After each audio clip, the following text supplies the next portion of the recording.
Welcome to today's lesson on the distributive property. Today I'm going to teach you how to use the distributive property, and then we're going to discuss how it works mathematically.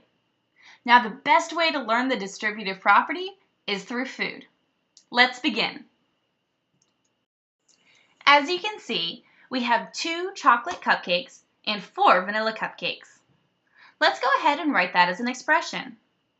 We have 2 chocolate cupcakes, and we're going to add 4 vanilla cupcakes. So that's pretty straightforward. As you can see, we have 6 cupcakes on the screen, and 2 plus 4 equals 6. But what if I told you we have 3 times as many cupcakes? Now we have 1, 2, 3 times as many cupcakes as we started with. We're going to have to change our expression. So now instead of just having 2 plus 4, now we have 3 times as many, so we're going to need to multiply 2 plus 4 times 3. That's going to rewrite our expression. So we have 3 times 2 plus 4 to show that we have 2 chocolate cupcakes 3 times. 1, 2, 3. And 4 vanilla cupcakes 3 times. 1, 2, 3. Now this is where the distributive property comes into play. We can write this another way, and we're going to write it on the other side of an equation. So we can write this as 3 times 2 plus 4, but we can also distribute the 3 into 2 groups of parentheses. So we can say we have 3 times 2 chocolate cupcakes, and we can add that amount to how many vanilla cupcakes we have. So we have 3 times, and then we have 4 vanilla cupcakes. And that's how you can rewrite this equation. So let's go ahead and let's check on this mathematically and see if our sides are even. Because when we have an equation, we always want to make sure it's balanced and that both sides have an equal value. So let's start with 3 times 2. 3 times 2 equals 6. And 3 times 4 equals 12. And 6 plus 12 equals 18. So we should have 18 cupcakes in all, which we do. Let's go ahead and check the left-hand side of our equation. 2 plus 4 equals 6, and 3 times 6 equals 18. So we know that we have the same amount or same value on the left and right-hand side of this equation. Now the distributive property can be written out with variables, and the variables help us learn the distributive property. So we can write the distributive property using variables as A times B plus C will always have an equal value to A times B plus A times C.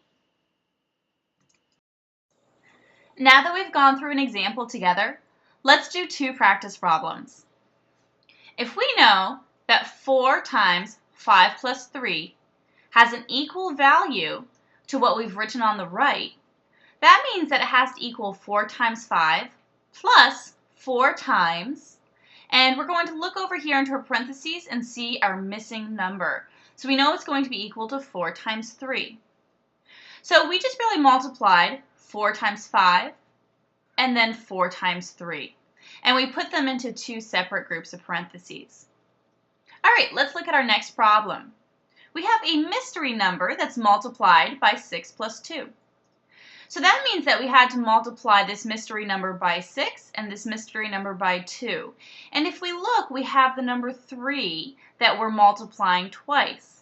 So that means that we multiply 3 times 6 plus 2. You've done such a fantastic job on those practice problems that I'm going to give you a challenge. I'm going to write half of an equation, and I want you to finish it using the distributive property. All right, let's begin. 5 times 6 plus 4. Now you're going to write the second half of the equation. All right, let's check our work. We have 5 being distributed with 6 and 4. So our first set of parentheses is going to be 5 times 6. And we're going to add that to our second set of parentheses with 5 times 4. That wasn't so bad. All right, let's try another practice problem. This time, I'm going to write the second half of an equation, and you're going to write the first half. 3 times 4 plus 3 times 9. All right, go ahead. All right, let's go through this work together. Since we have 3 in both sets of parentheses, that's going to be the number we're multiplying by. And we're multiplying 3 by 4 plus 9. Great job. Let's review what you've learned in today's lesson. According to the distributive property, we know that A times B plus C will have an equal value to A times B plus A times C. And we're going to use the equation below to prove it. So if we add 2 plus 3, we get a value of 5. 7 times 5 equals 35. So we know that the left-hand side of our equation equals 35. 7 times 2 equals 14, plus 7 times 3, which equals 21. 14 plus 21 also equals 35. So they have an equal value. And that's what the distributive property teaches us, that we can write this equation in different ways or by distributing the 7 into our equation, but you'll still have a balanced equation.